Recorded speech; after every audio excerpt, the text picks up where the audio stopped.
trauma. So what Yes. is that childhood trauma checklist? Because I'm curious, what is on that list? How can you really check that off? So here they are. The first one is if you grew up with any addiction around you. So, because I was an addiction counselor as well, I named them. So, there's drugs, alcohol, sex, meaning you knew your parent was a cheater, and often the child Mm, held the family secret.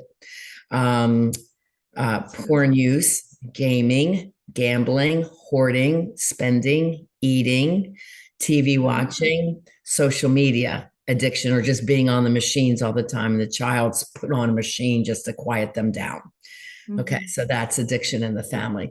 Number two is verbal messaging.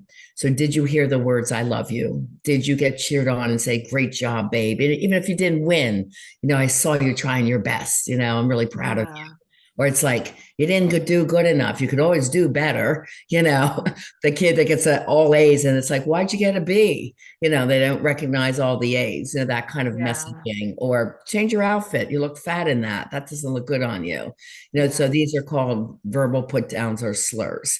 And also, how did your parents communicate when there was an issue? Were they fighting, yelling, or was there loving communication during an issue? So that's number two. Number three is emotional abuse and neglect. Number four is around physical abuse, sexual abuse, rape, or molestation, inside or outside of the home. The next one is around abandonment, and I named two types. There's fault and no fault abandonment. So, a no fault abandonment would be if a parent happened to die early, if they go off to serve in war for their country. And believe me, I was in the elementary schools during that time, and normally fairly smart kids would just be sitting there blank because they were so worried about is my mom or dad coming home from Afghanistan or Iraq. Wow. They just couldn't cope with trying to learn. Yeah. And then fault abandonment would be never being in your child's life, or when the couple breaks up, you say you're going to see them or rarely do. And even if you're in the house, but there's no emotional connection, like you're not at the kids' schools and supporting them. This might be an example of a father working all day, coming home, eating dinner, then going to his home office and just barely interacting with the kids. So that's a fault abandonment. Okay, the Yeah. next one would be if you were adopted, part of the foster care system, or had to go live in someone else's home because your parents couldn't keep you there. Even if it's Yeah. grandma or an aunt, you're still not with your primary parents.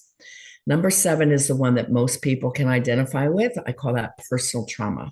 So, any way that you felt different.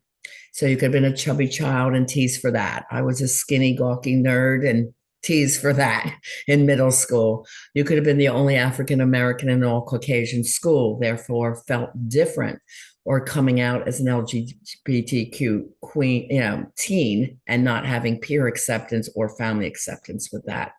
So a lot of people can identify with not feeling good enough or not feeling worthy. Mhm. Okay, next one is around sibling trauma, number eight. So that is either your sibling bullied you or you perceive them to be the golden child, the favored one, the star Mhm. athlete, the better student, and you're always compared. Why can't you be just like your brother or, something like that? Or they were born with a medical issue, so that commanded more of mom's and dad's time with them. Trauma nine has two parts. It used to only be family trauma, but I brought down number 11 because that was community trauma. So when I did the list, community trauma Oh, was not yeah. that big of a deal.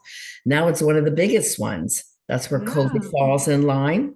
Our Mother Nature Mhm. events, flood, fires, hurricanes, wiping out huge communities, our mass shootings, our school shootings. So anything impacting a community at large is now part of nine. And family trauma would be like living in a dangerous area, growing up with a lot of lack messages. We don't have the money to pay the bills kind of messages.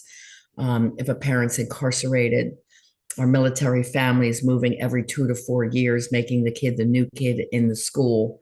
So there's a Yeah. lot around family and community. Yeah. And then number 10 is mental health issues in mom or dad.